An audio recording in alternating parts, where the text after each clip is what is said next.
Olá, gente boa, tudo bom? Hoje nós vamos conversar sobre duas abordagens sobre a vontade de Deus. A Bíblia diz em Romanos 8, versículo 14, que todos os que são guiados pelo Espírito de Deus, esses são filhos de Deus. Ou seja, se você é um cristão verdadeiro que segue a Jesus, você precisa ter essa experiência constante na sua vida de ser dirigido pelo Espírito de Deus, saber a vontade de Deus e cumpri-la. Nós temos duas teorias a esse respeito. A primeira teoria, eu quero chamar aqui, por falta de um nome melhor, de o ponto negro. A teoria do ponto negro é para explicar como se houvesse um alvo, né? E nós estamos no campo e vamos praticar arco e flecha. E bem no centro do alvo existe o ponto negro. Então, acertar a vontade de Deus é acertar esse ponto. Quando você atira, eu coloquei aqui a flecha azul, você acertou com a vontade de Deus, você fez a coisa certa, então você acertou o ponto negro. Mas se você errar, acertar meio ali do lado do alvo, você não acertou a vontade de Deus. Esse tipo de abordagem para a vontade de Deus traz muita angústia para o cristão, porque ele sempre está preocupado em acertar esse ponto negro no centro do alvo. Mas existe uma outra teoria, que eu vou chamar de a teoria da avenida.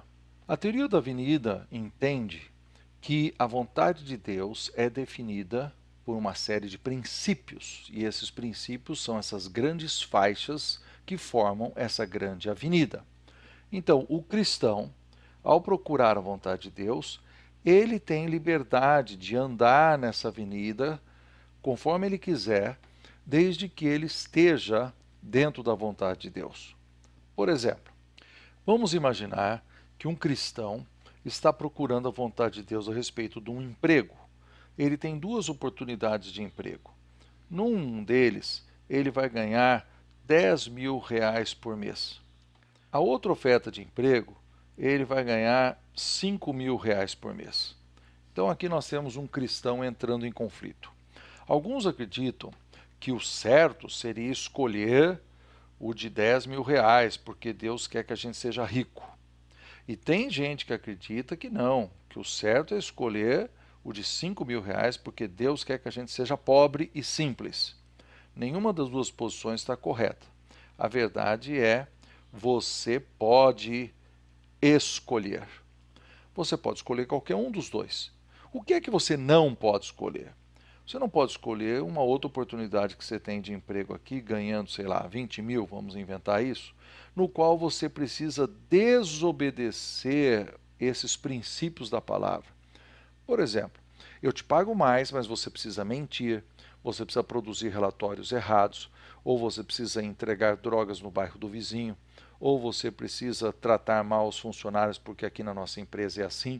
Você está saindo, você está abandonando os princípios da vontade de Deus, os princípios que iluminam a vida do cristão. Mas se você estiver dentro do caminho, você pode fazer uma escolha. Deixa eu mudar o exemplo. Vamos imaginar que o assunto não é emprego, que o assunto é casamento. Então, eu estou procurando uma esposa e eu tenho duas meninas que eu acho que têm grandes possibilidades. Ué, você pode escolher. Claro que a menina também pode escolher, não é verdade? Mas você pode escolher qualquer uma das duas. O que é que você não pode escolher? Você não pode escolher uma menina que esteja totalmente fora dos princípios bíblicos. Por exemplo, casar-se com alguém que não serve a Jesus, que não segue a Jesus. Vamos usar essa mesma ilustração da procura de uma esposa na teoria do ponto negro. Pensa comigo por um instante. Olha a angústia. Esse cristão aqui, ele casou com a mulher errada, porque ele não acertou naquele ponto negro. Ah, se ele casou com a mulher errada, ela devia ter casado com esse cara aqui, de acordo com a vontade de Deus, mas ela não se casou. Então, aquele cara também se casou com a mulher errada. Foi um erro que faz com que o outro homem que está do lado lá e que devia casar com essa aqui também errou. Ou seja, nós estamos acreditando de que um erro inicial absurdo sobre o casamento faz com que todo o universo seja desmantelado e que Deus, coitado, Deus não conseguiu colocar ordem no universo porque eu casei com a mulher errada. Vocês estão percebendo como a teoria do ponto negro não é razoável e falta bom senso? Agora, vamos voltar para a avenida. A avenida, ela é formada por princípios. Princípios que devem reger as nossas vidas. Então, não vamos usar apenas o texto de Romanos 8,14. Vamos usar Salmo 119, 105. O que diz lá? Texto muito conhecido. Lâmpada para os meus pés são a tua palavra e luz para os meus caminhos.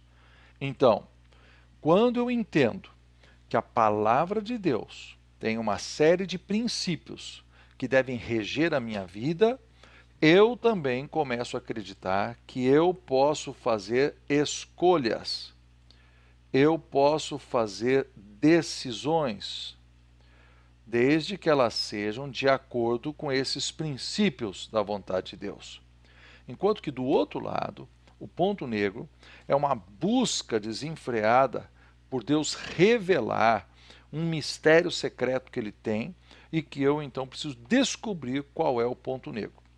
Deixa eu terminar dizendo o seguinte. Geralmente as pessoas que estão querendo acertar naquele ponto negro estão usando um processo mais místico e desprezam o bom senso. Eles querem que Deus dirija como ele deve fazer uma decisão comercial, com quem que ele deve se casar, com todas as decisões da vida do dia a dia, e ele fica nessa busca mística, como é que Deus vai me revelar? É um pessoal que geralmente fica pedindo sinais. Ele quer que Deus faça cair na frente dele uma tabuleta. Ele quer que Deus sempre mostre para ele de alguma forma, olha, é por aqui que você deve seguir. Do outro lado, também tem erros. Pessoas que só tomam decisão baseado nos princípios, às vezes se tornam pessoas muito racionais. Usam um processo racional, mas sem espiritualidade. É possível errar também nessa área. Você se torna uma pessoa tão cabeça, quer cranear as suas decisões, que não leva em consideração a direção do Espírito Santo. Onde é que está a sabedoria? A grande sabedoria está nesses 2 versículos da palavra. Você tem que ser guiado pelo Espírito Santo, essa é a parte mística. Mas você tem que tomar decisões baseadas em princípios da palavra, que são a lâmpada dos nossos pés. Então, queridos, terminamos essa lição assim. Na busca da vontade de Deus, primeiro, nós cremos no modelo da avenida, onde a palavra tem os princípios. Nós buscamos a Deus em oração e ouvimos a voz do Senhor considerando esses princípios. Não fazemos isso sem bom senso, pelo contrário, usamos o bom senso, mas usamos a oração, somos racionais e somos espirituais. Queremos que Deus dirija e cremos que podemos tomar decisões corretas a cada passo. Bom, é isso aí. Que Deus nos ajude a todos a sermos guiados por Deus em cada dia. Um abração.